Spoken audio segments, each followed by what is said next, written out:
الحمد لله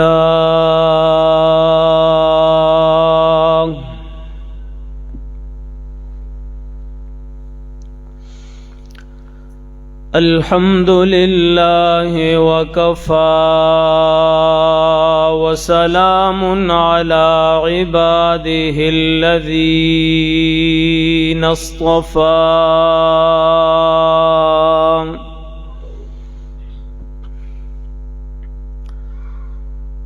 خصوصا على سيد الرسل وخاتم الأنبياء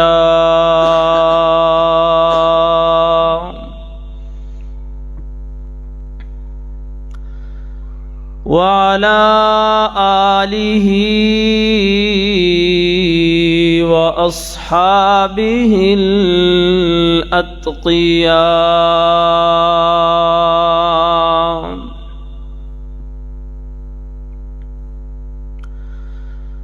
أما بعد فأعوذ بالله من الشيطان الرجيم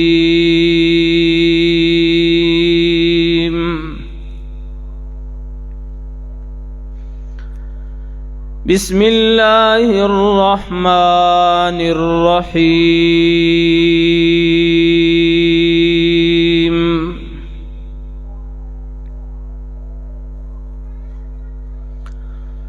وسيجنبها الأتقى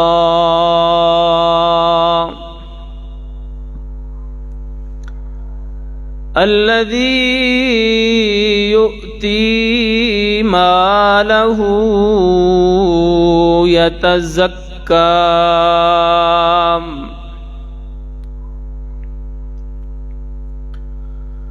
صدقت يا رب العالمين.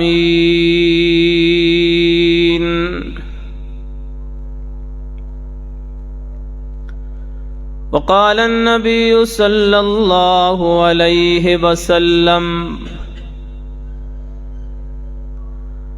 لا ينبغي لقوم فيهم أبا بكر أن يؤمهم غيره وصدق رسولك النبي الأمي الكريم.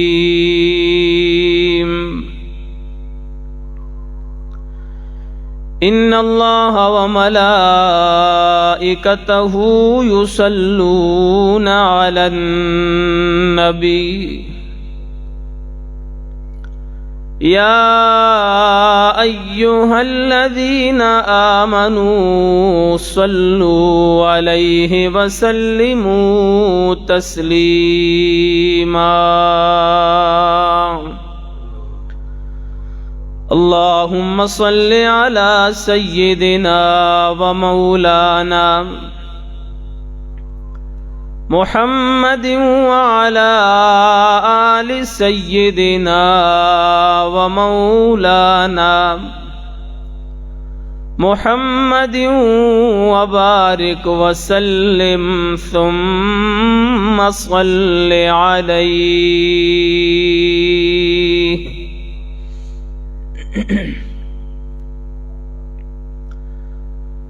انتہائی قابل صد احترام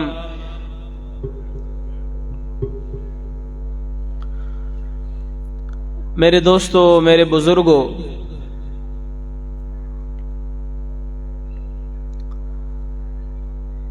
قرآن کریم کی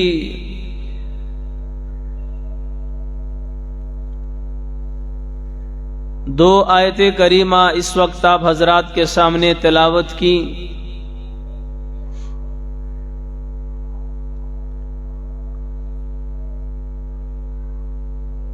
اور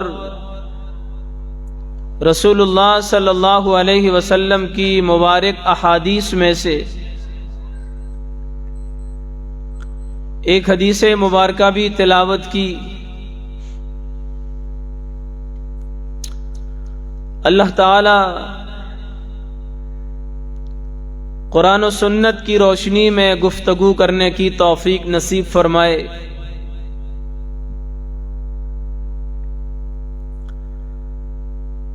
میرے دوستو،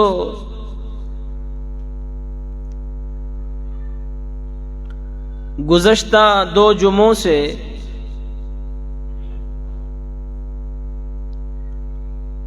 خلیفہ بلا فصل،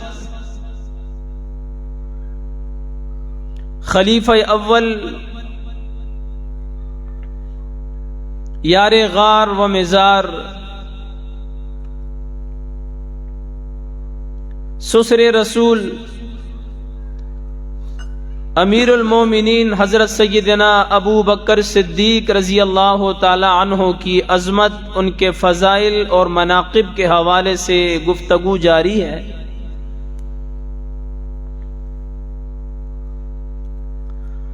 آج کے خطبہ جمعہ میں بھی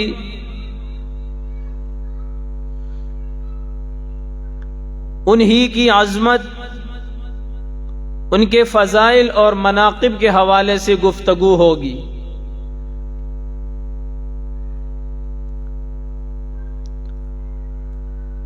حضرت سیدنا ابو بکر صدیق رضی اللہ تعالی عنہ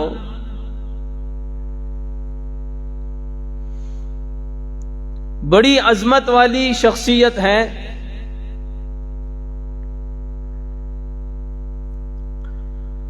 اللہ تعالی نے اپنے نبی کے ذریعہ سے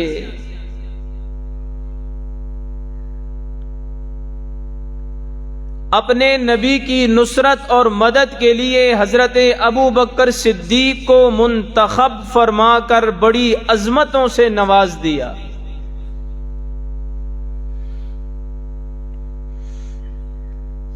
پہلی بات تو یہ ہے کہ ابو بکر صدیق کو ابو بکر کیوں کہتے ہیں؟ حالانکہ بکر نام کا ان کا کوئی بیٹا نہیں تھا۔ ابو بکر کا معنی ہے بکر کا باپ، بکر کے ابو، تو اس نام کا کوئی بیٹا ابو بکر صدیق رضی اللہ تعالی عنہ کا نہیں تھا۔ آپ کے بڑے بیٹے کا نام عبد الرحمن تھا، دوسرے کا نام عبداللہ تھا، تیسرے کا نام محمد تھا۔ پہلی بیٹی کا نام اسما تھا، دوسری کا نام عائشہ تھا، تیسری کا نام کلثوم تھا، رضوان اللہ علیہم اجمعین۔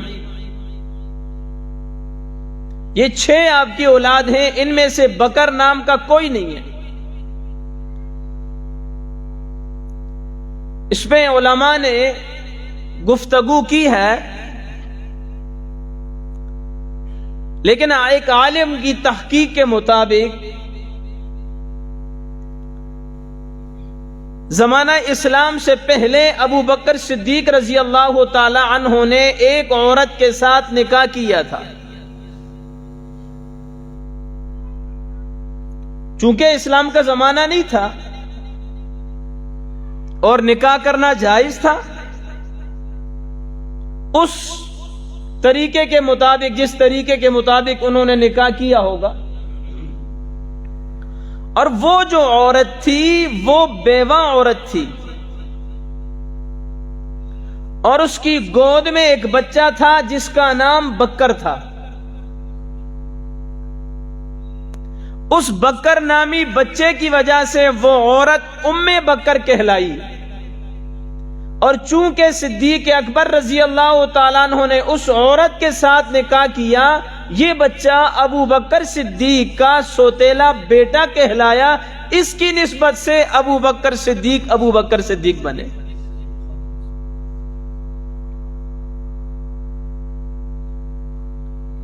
اب آئیے آگے، سیدنا صدیق اکبر رضی اللہ تعالیٰ عنہ کو بڑی عظمت ملی ہے۔ ہمارا اہل سنت والجماعت کا یہ عقیدہ اور نظریہ ہے کہ رسول اللہ صلی اللہ علیہ وسلم کے تمام صحابہ برحق ہیں، سچے اور سچے اور پکے مومن ہیں۔ کسی ایک صحابی کے ایمان پر شک کرنا اپنی عاقبت خراب کرنا ہے۔ لیکن تمام صحابہ کی جماعت میں جو مرتبہ اور مقام صدیق اکبر کا ہے وہ کسی اور صحابی کا نہیں ہے۔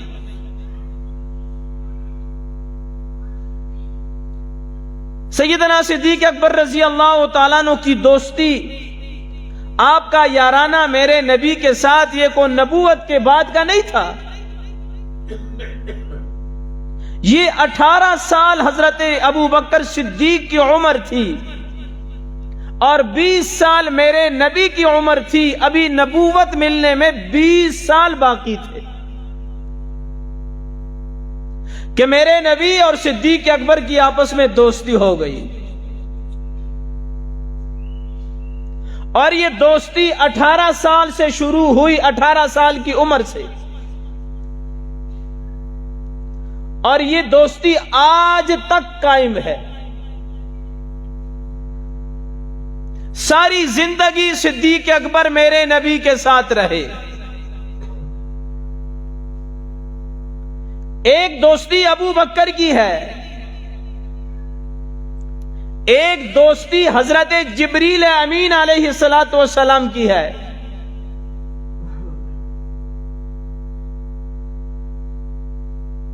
یہ دو راتیں ایسی ہیں جو میرے نبی کے اہم ترین سفر کی راتیں ہیں۔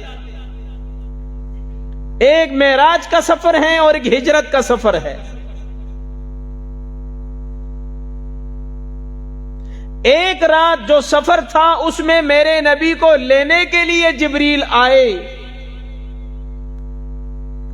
اور دوسری رات جو ہجرت کا سفر تھا اس میں میرے نبی صدیق کو لینے گئے۔ جو میرے نبی کو لینے آئے وہ راستے میں الگ ہو گئے، جدا ہو گئے، اور جس کو میرے نبی لینے گئے وہ آج بھی ساتھ ہے، قیامت تک ساتھ رہے گا، جنت میں بھی ساتھ ہوگا۔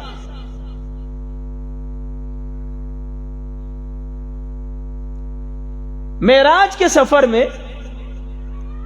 میرے نبی کو آسمانوں پر لے جانے کے لیے جبریل سواری لے کر آئے، براق، اور ہجرت کے سفر میں جب میرے نبی تھک گئے تو ابو بکر نے فرمایا اللہ کے رسول آپ کا تھک جانا مجھ سے برداشت نہیں ہو رہا۔ کہا ابو بکر اب اس رات میں ہم کہاں سے سواری لے کر آئیں؟ کہا اللہ کے رسول سواری لے کر آنے کی کیا ضرورت ہے، میں خود سواری بن جاتا ہوں، میں آپ کی سواری، آپ میرے سوار بن جائے۔ اب ایک بات سنیں توجہ سے، اس سواری کو آگے کرنا میرے نبی بچپن میں جب حضرت حلیمہ سعدیہ کی سواری پہ آئے، وہ سواری ساری سواریوں کو کراس کر گئی، اور جب صدیق کے کندھوں پہ سوار بن کے آئے تو صدیق ساری انسانیت کو کراس کر گئے، ساری امت سے آگے نکل گئے۔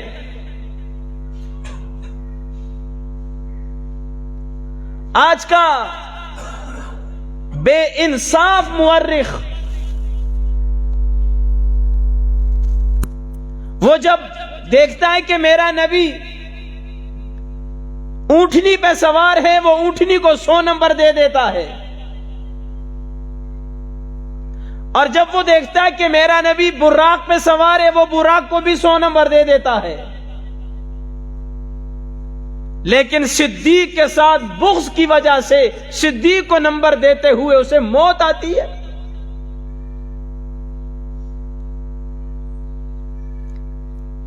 سفر معراج میں ایک مقام پہ پہنچ کر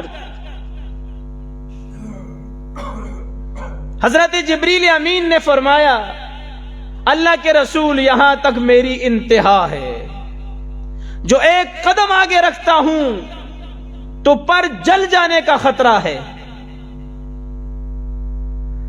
قربان جاؤں سیدنا صدیق اکبر رضی اللہ تعالیٰ عنہ کی عظمت پر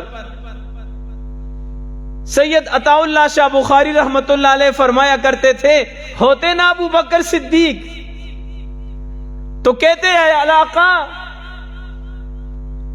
پر جلنا تو دور کی بات ہے، سارا جسم بھی جل جائے میں آپ کو تنہا نہیں چھوڑوں گا۔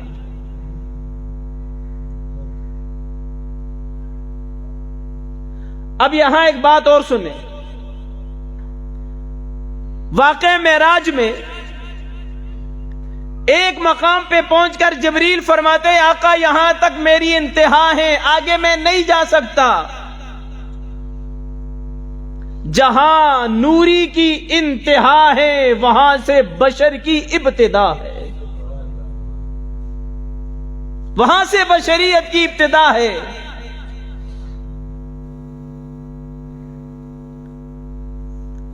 تو میرے نبی کا اور صدیق اکبر کا یارانہ، صدیق 18 سال کے، میرے نبی 20 سال کے، دوستی شروع ہو گئی۔ اب جب میرے نبی نے نبوت کا دعویٰ کیا، بعض علماء لکھتے ہیں کہ صدیق اکبر کی عمر 38 سال تھی اور میرے نبی کی عمر 40 سال تھی۔ نبوت میرے نبی کو ملی اور میرے نبی نے صفا کی پہاڑی پہ قریشیوں کو جمع کیا اور ان سے خطاب فرمایا۔ آپ کے چچا ابو لہب نے آپ کو چہرے پہ پتھر بھی مارا، زور کا وقت ہے، بیت اللہ میں یہ تاجر بیٹھے ہوئے ہیں، ابو جال بھی ہے وغیرہ وغیرہ۔ کپڑے کی بات ہو رہی ہے، ایک تاجر حکیم بن خزاں، یہ سیدہ طیبہ طاہرہ حضرت خدیجۃ الکبریٰ رضی اللہ تعالی عنہا کے بھانجے تھے، بعض کے نزدیک بھتیجے تھے، یہ بھی اس میں موجود تھے اس مجلس میں۔ انہوں نے کہا کپڑے کی بات تو بعد میں کریں گے، پہلے یہ سن لو، وہ جو میرا پھپھا ہے نا محمد عربی صلی اللہ علیہ وسلم، وہ کہتے ہیں کہ مجھے اللہ نے نبی بنا دیا ہے۔ ابو جال کہنے لگا اس نے تو صبح بھی بات کی تھی فاران کی چوٹی پر، ہم نے تو اس کو نبی نہیں مانا۔ یہ بات اسی مجلس میں بیٹھے ہوئے صدیق اکبر نے سن لی اور وہیں سے آہستہ سے نکلے سیدھے میرے نبی کے دروازے پہ دستک دی، میرا نبی چہرہ خون سے صاف کرتا ہوا باہر آیا۔ تو دوستی تھی، یارانہ تھا۔ آپ نبی بن گئے میں نے سنا ہے، کہاں صدیق، واقعی اللہ نے مجھے نبی بنایا۔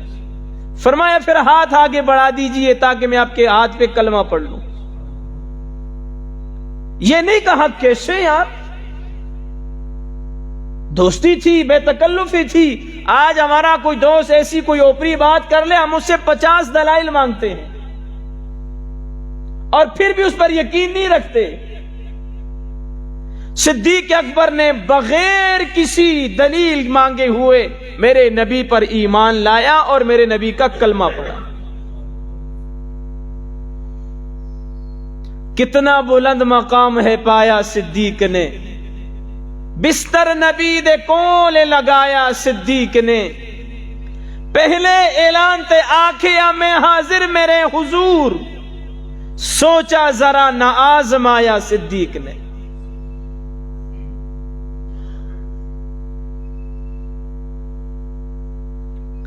سیدنا صدیق اکبر رضی اللہ تعالیٰ عنہ نے اسلام قبول کیا، اور پھر ہر موڑ پہ میرے نبی کا ساتھ دیتے رہے، اور سب سے زیادہ احسانات ہر لحاظ سے میرے نبی پر اگر کسی کے ہیں وہ صدیق اکبر کے ہیں۔ رسول اللہ صلی اللہ علیہ وسلم کے زمانہ میں حضرت ابن عمر فرماتے ہیں کہ آپ کے ساتھ جو رسول اللہ کا معاملہ تھا، رویہ تھا، جو تعلق تھا، اس بنا پر ہم یہ سمجھتے تھے کہ ہم ابو بکر کے برابر کسی کو نہیں سمجھتے تھے، پھر ان کے بعد عمر کو، پھر ان کے بعد حضرت عثمان کو۔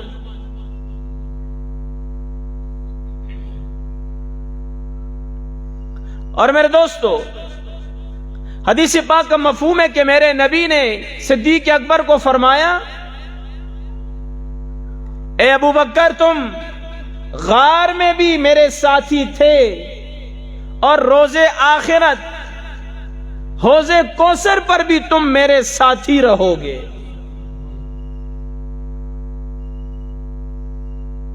حدیث پاک میں آتا ہے جس کا مفہوم ہے، ایک روز رحمت عالم صلی اللہ علیہ وسلم نے حضرت صدیق اکبر سے فرمایا، یار ابو بکر، آج خواب میں جبریل علیہ السلام آئے اور مجھے ہاتھ سے پکڑ کر لے گئے، اور مجھے جنت کا وہ دروازہ دکھلایا کہ جس دروازے سے میری امت داخل ہوگی۔ تو صدیق اکبر نے عرض کی، اللہ کے رسول، میرے دل میں یہ آرزو پیدا ہوئی، کاش میں بھی آپ کے ساتھ ہوتا تو میں بھی وہ دروازہ دیکھ لیتا۔ فرمایا، ابو بکر تمہیں معلوم ہونا چاہیے میری امت میں سب سے پہلے تم ہی جنت میں داخل ہوگے۔ دروازہ اگرچہ تم نے نہیں دیکھا، لیکن سب سے پہلے تم جنت میں داخل ہوگے۔ اور حدیث پاک کا مفہوم ہے کہ میرے نبی نے فرمایا، صدیق اکبر سے کہا، فرمایا میرے نبی نے، صدیق، قیامت کے دن جو اللہ کی راہ میں دنیا میں خرچ کرنے والے ہیں نا، جنت کے ہر دروازے سے داروغے پکاریں گے، یار ادھر سے گزر جاؤ، یہ بڑا اچھا دروازہ ہے، ادھر سے گزر جاؤ۔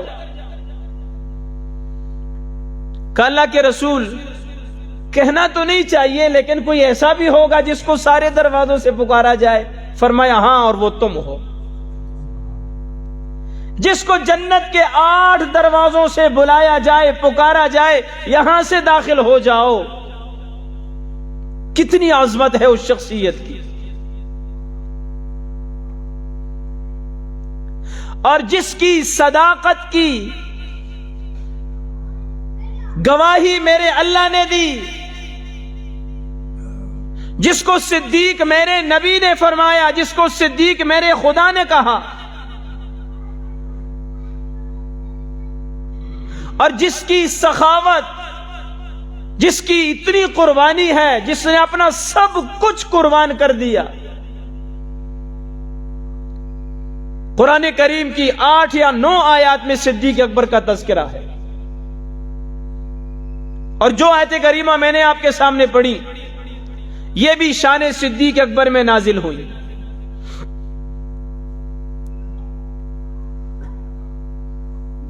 سات آدمی ایسے تھے جو کفار اور مشرکین کے غلام تھے،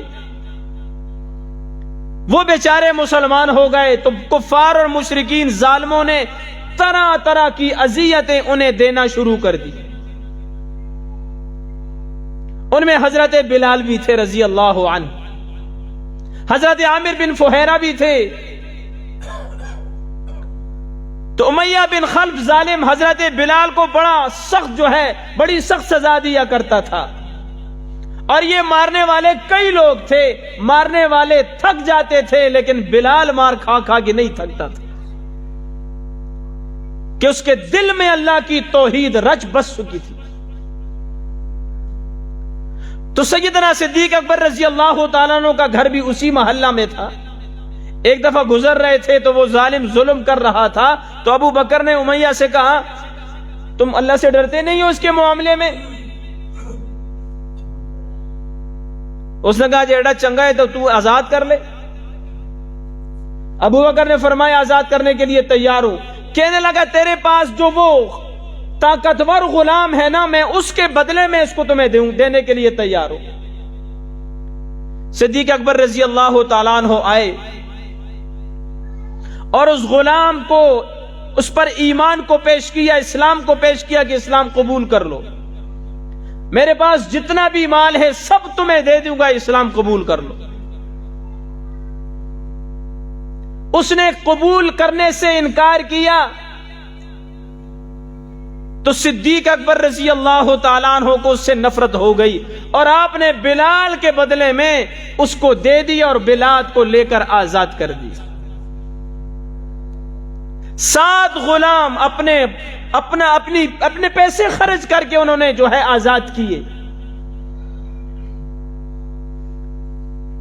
تو آپ کے والد جن کا نام عثمان تھا اور کنیت ابو قحافہ تھی، آپ کی والدہ کا نام سلمہ بنت سخر اور کنیت ام الخیر تھی۔ میں قربان جاؤں ایسی ماں کے قدموں کی خاک پر کہ جس نے صدیق جیسے بیٹے کو جنم دیا۔ تو باپ اس وقت مسلمان نہیں تھے، کہنے لگے صدیق، ابو بکر آپ نے یہ کیا کر دیا؟ اپنا سارا مال ان کمزور لوگوں پر، ان کی آزادی پر اپنے سارا مال ضائع کر دیا۔ کچھ طاقتور غلام لے کر آزاد کرتے، کل تمہاری مدد بھی کرتے۔ تو صدیق اکبر رضی اللہ تعالیٰ عنہ نے فرمایا ابا جان، مجھے ان کی مدد کی ضرورت نہیں ہے، میں کسی دنیاوی غرض کے لیے میں نے ان کو آزاد نہیں کیا، بلکہ میں نے اللہ کی رضا کے لیے ان کو آزاد کیا۔ اور پھر بلال جیسے غلام کو آزاد کرنے کے بعد اس آزاد کردہ ابو بکر کے آزاد کردہ غلام کو وہ مرتبہ اور مقام ملا کہ میرے نبی نے فرمایا کعبہ کی چھت پہ چڑھ کے اذان دو میرے بلال، جو مؤذن رسول کہلایا، اور جو اس مرتبے اور مقام پہ پہنچا چلتا زمین پہ ہے، قدموں کی آواز جنت میں سنائی دیتی ہے۔ اس بلال کو خرید کر آزاد کرنے والا ابو بکر ہی تو ہے۔ بلال کے تذکرے کرتے ہو، بلال کو خراج تحسین پیش کرتے ہو، صدیق اکبر پہ بھونکتے ہو ظالموں۔ سب صحابہ کی قدر کرنی چاہیے۔ بعض لوگوں نے کہا بلال نے کچھ احسان و سنت صدیق تھے، اس واسطے خرید کے آزاد کر دیتا نے۔ ہوتے ہیں نا، باتیں کرنے والے بھی ہوتے ہیں، منافقت کرنے والے بھی ہوتے ہیں۔ اب جواب کون دے؟ میرے صدیق اپنے نبی کے پاس آئے، میرے آقا، میرے محبوب، میں نے تو یہ کام کر دیا، میں تو بڑی باتیں سن رہا ہوں، قریب تھا کہ میرا نبی جواب دیتا، اللہ نے وحی نازل کر دی، میں خود جواب دوں گا میرے محبوب اپنے صدیق کے بارے میں۔ وہ جس صدیق کا دفاع میرا اللہ کرے، اس صدیق کا دفاع ہم کیوں نہ کریں؟ اس صدیق کا دفاع کرنا میری اللہ کی سنت ہے۔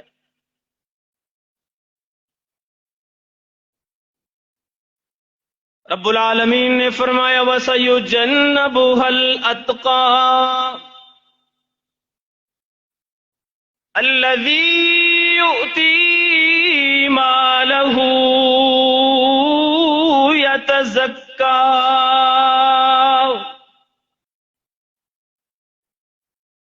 جہنم کی خطرناک آگ سے،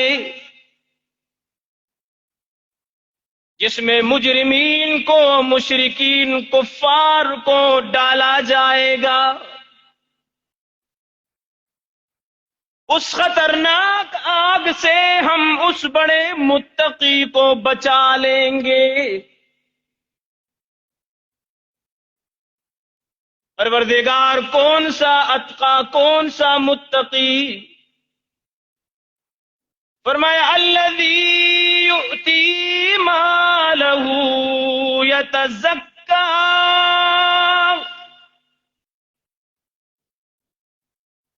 وہ بڑا متقی جس نے اپنا مال خرچ کیا اور اس کا مقصد ہے اپنے آپ کو پاک کرنا۔ صدیق تیری عظمت پہ قربان جاؤں، تجھے تو رب العالمین نے عرش بری سے اتقا کہہ کر تیرے تقوی کی گواہی دے دی۔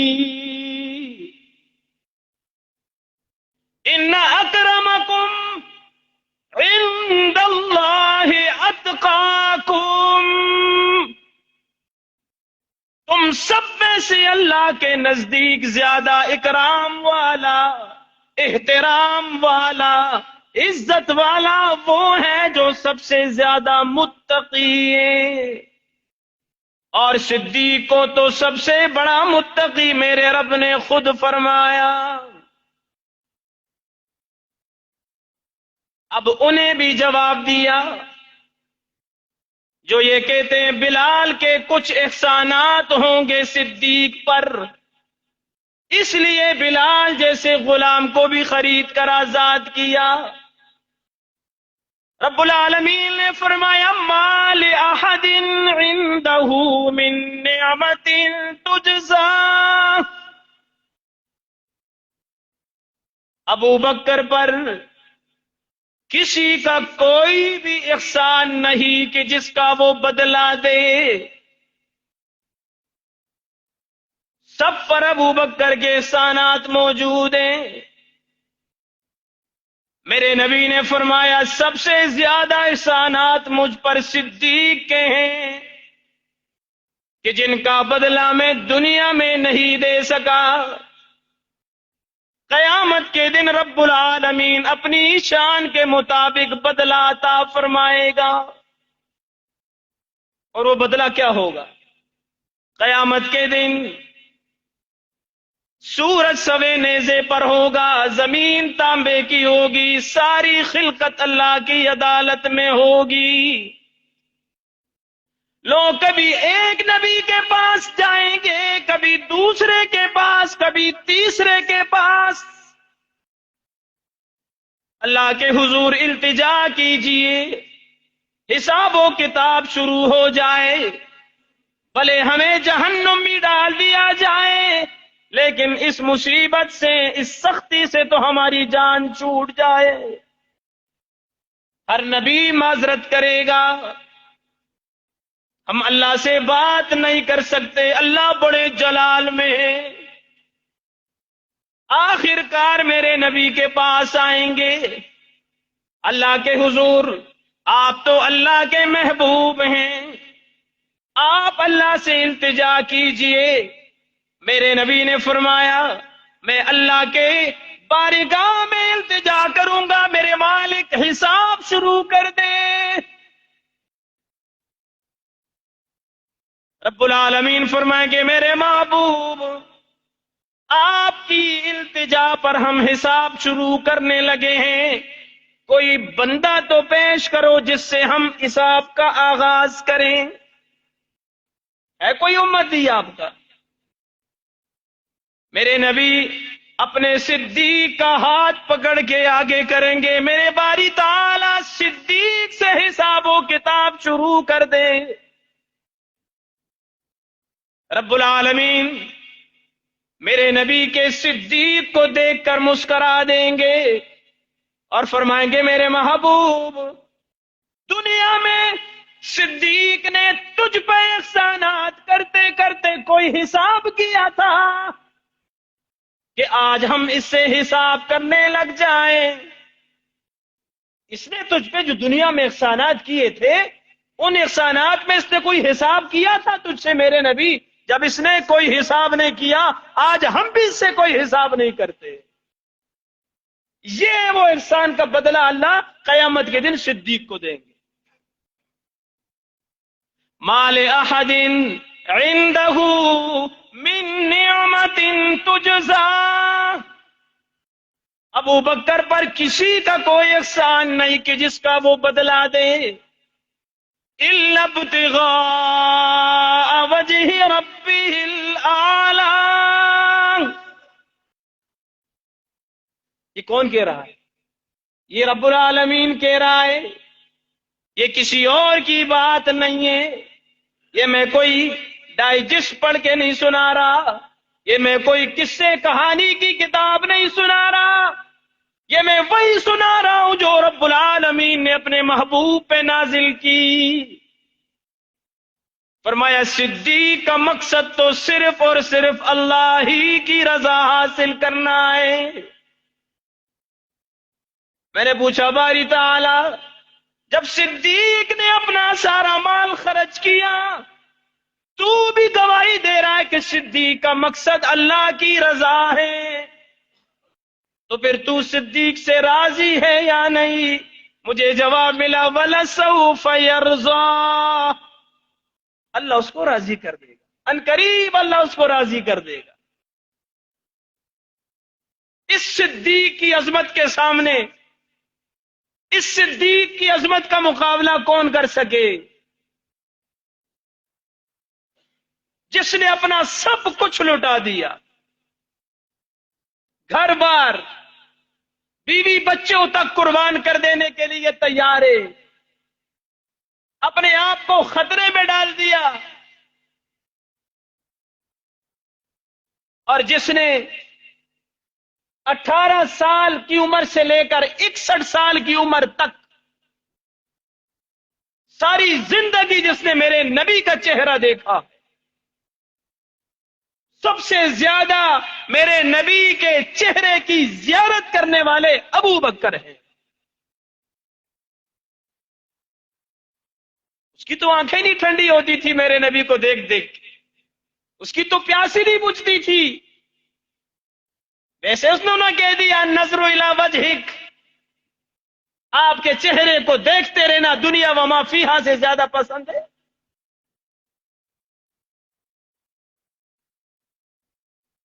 صدیق کس کو کہتے ہیں؟ کسی صاحب نظر نے کیا خوب بات کہی، فرمایا نبی کا جسے پہ رنگ گہرا اسے صدیق کہتے ہیں. نبی کا جس پہ رنگ گہرا، نبی کا رنگ جس پہ چڑھا، جو نبوت کے ساتھ اتنی وابستگی رکھتا ہے کہ دونوں کے عادات آپس میں گل مل گئی، ایک جیسے ہو گئی، کئی باتوں میں ایک جیسے نظر آتے ہیں. میرے نبی کا رنگ گہرا رنگ چڑھا صدیق اکبر پہ. نبی کا جس پہ رنگ گہرا اسے صدیق کہتے ہیں. نبوت پہ جو دے پہرا اسے صدیق کہتے ہیں. ہجرت کے سفر میں کبھی دائیں کبھی بائیں، کبھی آگے کبھی پیچھے، کہ میرے نبی کی طرف خدا نخواستہ اگر کوئی وار آتا ہے تو میرے جسم سے گزرتا ہوا جائے گا، میرے جسم سے بچ کے نہیں جا سکتا. نبی پہ دے جو پہرا اسے صدیق کہتے ہیں. اور نیابت میں نبوت بعد آقا کے صحابہ میں میرے نبی کے بعد میرے نبی کے صحابہ میں اب کون نیابت کرے، کون آپ کا نائب بنے، کون آپ کا خلیفہ بنے؟ سنیے، نیابت میں نبوت بعد میرے آقا کے صحابہ میں سجا ہے جس کے سر صحرا اسے صدیق کہتے ہیں۔ اور فرمایا وہ جس کی غار والی رات دن سے زیادہ روشن ہے، غار والی رات بھی جس کی دن سے زیادہ روشن ہے۔ اور فرمایا جسے سمجھے نہ یہ بہرا اسے صدیق کہتے ہیں۔ آپ سمجھے میں کس کی طرف اشارہ کرتا ہوں؟ جسے سمجھے نہ یہ بہرا وہ کالا، جسے نہ سمجھے وہ بہرا اسے صدیق کہتے ہیں۔ اور شب ہجرت جو رکھ کے سب شب ہجرت جو رکھ کے اپنے جولی میں سر تنے تنہا تکے محبوب کا چہرہ اسے بولیے صدیق کہتے ہیں۔ اور ابو بکر صدیق اکبر کی مدحت مختصر یہ ہے، ابو بکر صدیق اکبر کی مدحت مختصر یہ ہے، نبی رنگ میں رنگا چہرہ اسے صدیق کہتے ہیں۔ اور کسی اور صاحب نظر نے بڑی عجیب و غریب بات لکھی، وہ فرماتے ہیں صدیق یاروں یاور محبوب کردگار، یاور کا مطلب ہے یار، کہ صدیق یاروں میرے نبی کا یار ہے۔ صدیق یاروں یاور محبوب کردگار، صدیق ہی سے رسم محبت ہے استوار، صدیق جیسا پیار کوئی نہیں کر سکتا میرے نبی سے، صدیق جیسی محبت کوئی نہیں کر سکتا میرے نبی سے۔ صدیق جب تک کسی دل میں نہیں آئیں گے اس دل میں کبھی نہ آئیں گے نبوت کے تاجدار، اس دل میں کبھی بھی میرے نبی نہیں آ سکتا، کبھی بھی میرے نبی کی محبت نہیں آ سکتی کہ جس دل میں صدیق کی محبت نہ ہو۔ تو کسی اور نے فرمایا اگر رسول سے ملنا ہے ایک کام کرو، یہ آپ کے لیے بھی میں پیغام دے کے جا رہا ہوں، آخری بات ہے، اگر رسول سے ملنا ہے ایک کام کرو، سبوں سے پہلے ابو بکر کو سلام کرو، جن کو چنا تھا خدا نے نبی کی نصرت کو، الا تنصروه فقد نصرہ اللہ اذ اخرجہ الذین کفروا ثانی اثنین اذ ہما فی الغار، تم اگر میرے نبی کی مدد نہیں کرتے ہو تو نہ کرو، میں اپنے نبی کی مدد پہلے بھی کر چکا ہوں جب وہ غار میں تھے، ثانی اثنین اذ ہما فی الغار اذ یقول لصاحبہ، جب میرا نبی اپنے صحابی سے کہہ رہا تھا، صدیق کی صحابیت تو قرآن سے ثابت ہے میرے دوستو، سب صحابہ صدیق کی صحابیت کا انکار کرو گے تو قرآن کا انکار لازم آئے گا، قرآن کا جو منکر ہے وہ تو مسلمان ہی نہیں رہ سکتا۔ صدیق کی صحابیت، صدیق کی خلافت اول، صدیق کی عظمت کا انکار کرنے والا واللہ مسلمان نہیں رہ سکتا۔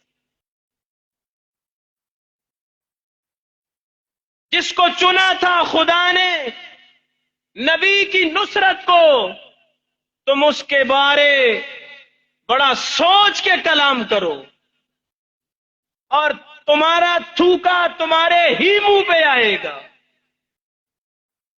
دن 11، 12، 1 بجے کوئی چمکتے ہوئے دمکتے ہوئے سورج پر تھوکنا چاہے، تھوک پہنچے گا؟ بولو پہنچے گا؟ یار ڈرتے کیوں؟ بولو نا بھائی۔ آپ تو صدیق کے محبین بیٹھے ہیں ماشاءاللہ، آپ تو صحابہ سے محبت کرنے والے ہیں۔ چڑھتے سورج، آب و تاب کے ساتھ سورج طلوع ہے، اس کی کرنیں ساری دنیا کو لگ رہی ہیں، وہ پورے آب و تاب کے ساتھ چمک رہا ہے، دمک رہا ہے۔ کوئی اس کا دشمن اٹھ کے اس کی طرف تھوکے، سورج پہ تھوک سکے گا؟ اس کا تھوکا اس کے اپنے منہ پہ آئے گا۔ صدیق کو بھونکنے والوں، صدیق کی عظمت، صدیق کا مرتبہ اور مقام اس چمکتے دمکتے ہوئے سورج سے بھی زیادہ روشن ہے۔ اس کی عظمت کی طرف بھونکنے والوں، تھوکنے والوں، تمہارا تھوک تمہارے اپنے ہی چہروں پہ آئے۔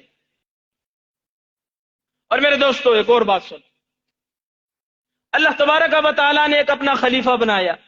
کس کو؟ حضرت آدم علیہ السلام کو۔ بولو، اللہ نے اپنے خلیفہ بنایا حضرت آدم کو، اور مصطفیٰ نے اپنا خلیفہ بنایا کس کو؟ صدیق اکبر کو۔ اب اللہ نے اپنا خلیفہ بنایا، اللہ اتنا بھی فرشتوں کو کہہ سکتا تھا نا، انی جاعل فی الارض خلیفہ، میں نے آدم کو خلیفہ بنا لیا ہے، لیکن نہیں، اللہ نے فرشتوں سے آدم کو سجدہ کروایا۔ کروایا یا نہیں کروایا؟ کہ جس کو خلیفہ بنا رہا ہے رب تعالی، اس کی طرف دوسروں سے سجدہ کرایا۔ اور میرے نبی نے جب صدیق کو اپنا خلیفہ بنایا تو تمام صحابہ کا اس کو امام بنایا۔ مروا ابا بکر فلیصلی بالناس، بیماری کے ایام میں فرمایا عائشہ میری حمیرہ میری طبیعت ناساز ہے، مروا ابا بکر، اپنے بابا ابو بکر سے کہہ دو فلیصلی بالناس، لوگوں کو نماز پڑھائے۔ انہوں نے فرمایا میرے سرتاج انا ابانی قد سقیم، میرے باپ بیمار ہیں، آپ عمر کو کہہ دیں۔ فرمایا لا ينبغي لقوم فيهم ابا بکر ان يؤمهم غيره، کسی قوم کے لیے یہ مناسب نہیں ہے کہ ابو بکر جیسی شخصیت موجود ہو، ان کی امامت کوئی اور کرائے۔ یہ میرا فیصلہ نہیں ہے، یہ میرے رب کا فیصلہ ہے۔